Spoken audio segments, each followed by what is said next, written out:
Base of 330 million is a shame that we have, less than 10% on active GPRS usage.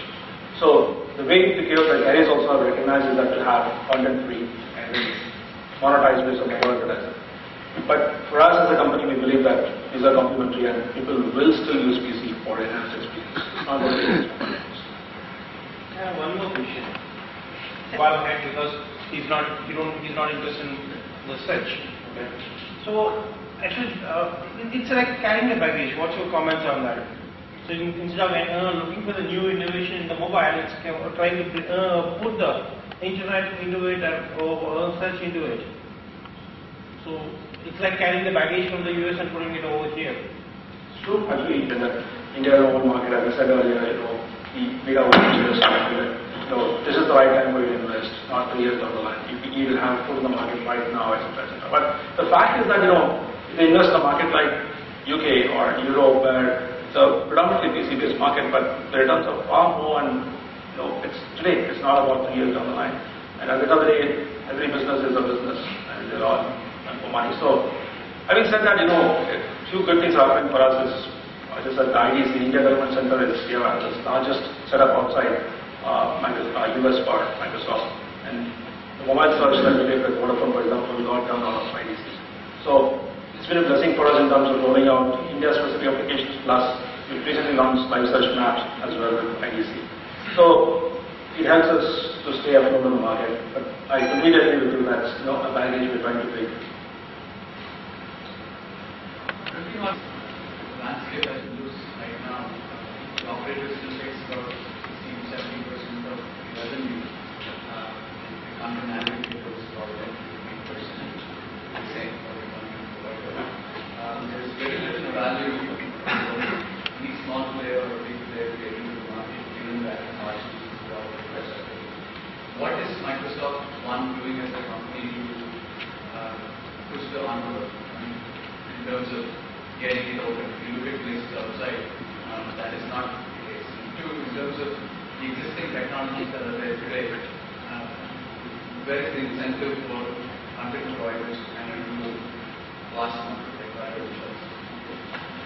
It's a very good question. That's good partners. We have the good boys and Google for the bad boys. If you look at in that sense, Google is seen as a threat for operators, and we are seen as true partners. And that's a business model that we have across the world, not just India. But at the same time, we also realize that in a market like India, we need to change the landscape. If you want to play in this market, it's essential for us to change the game. So, one, we've been engaging with operators where we have relationships to move to an advertising-based model rather than content monetization. Obviously, there is resistance because they want to milk the market as much as possible and not look at a forward-looking scenario today. But that's been our agenda for quite some time now, going with work with operators. And whatever services and products that we launch or we are going to launch will be primarily based on advertising, not content monetization. So even if you look at our Amazon mobile portal today, it has 0 content downloads. It's all about editorial stuff. So the focus is user acquisition and monetize tomorrow. And this is your second part of the question. This is more in terms of the value-added space in the current education. So for instance, service in the game, I don't believe Microsoft as a company can change the game by itself. Like, we're not that powerful enough, we're not that large enough in a market like this to change the game.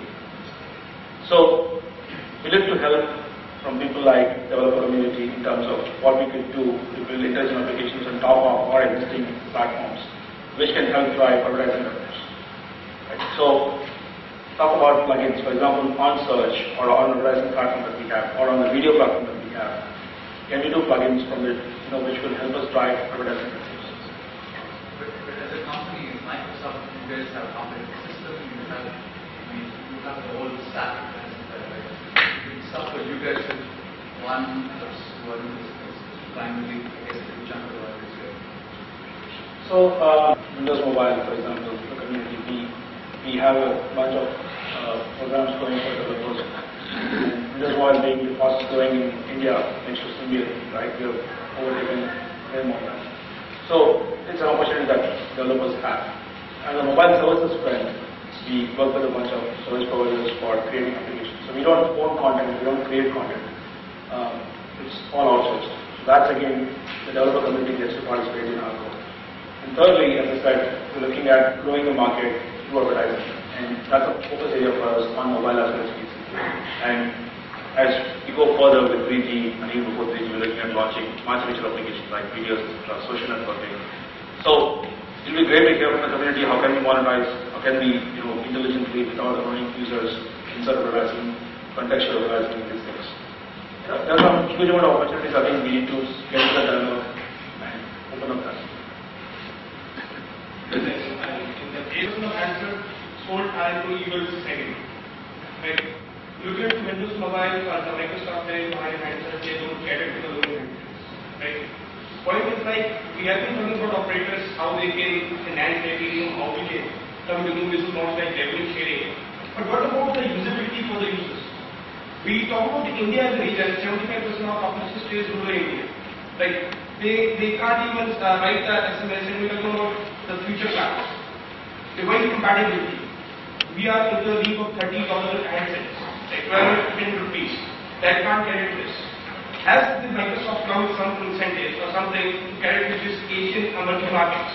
All of the countries, all of the nations, all the countries are moving towards emerging markets. Sure. But nobody is working on providing UX handsets with web, with MMS, or something like that of capabilities.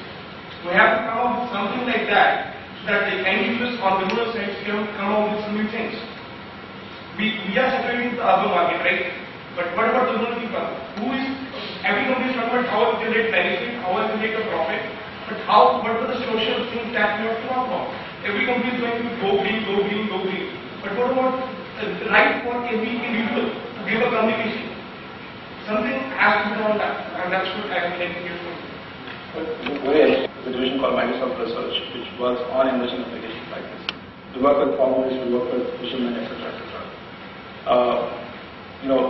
Some of them are in initial stage, some of them are in pretty advanced stage in terms of launching a product. The question here is, at the end of the day, the scale that we talked about. How can you scale up an offering like that across a market like India, which speaks different languages, which has different demographics? The second is in terms of seeing really money at the end of the day. So no organization is for charity here, and it's all about, at the end of the day, sustaining its own business. So if you look at an offering in a segment like fishermen or mandi farmers, etc., how do you drive mass adoption? It's not about getting a few thousand farmers or a few thousand fishermen on the platform. It's all about driving mass adoption and therefore getting your cents back. So that's a challenge that any business will have. So MSR, for example, Microsoft Research today will spin off a product to a business division like consumer and online. So at the end of the day, for us to decide whether that should go to the market or not, it should have a business model. So it's a noble thought certainly to have products for rural India, emerging India, but it's also a challenge that how do we make money out of it. And I think that's where the community should help us ourselves to do that. The target market I think we'll be able to do very right? And talk. Inherently, does social value drive economic value? But there are a lot of such initiatives going on. But do they effectively drive economic value, which is the end goal? I mean, have you come across such examples in your global perspectives that you've had? And do you see some of such initiatives here in India which you are willing to bet on? That can serve as a good input. So on the PC side, PC domain. So it's again not a charity, but all about driving original software at low cost of creating. So that's most mature business model in India for Microsoft. Mobile space. To date, I'm not aware of any such application I've seen the light of the day. But as I said, as I answered to this question, that there are a couple of applications we are working on. Hopefully, at least all of them will see the light. But to your question that whether we'll see the economic value, I'm not sure at this point in time, because there are most of companies, for example, I know Reuters have been trying that. Reuters have been trying to work with farmers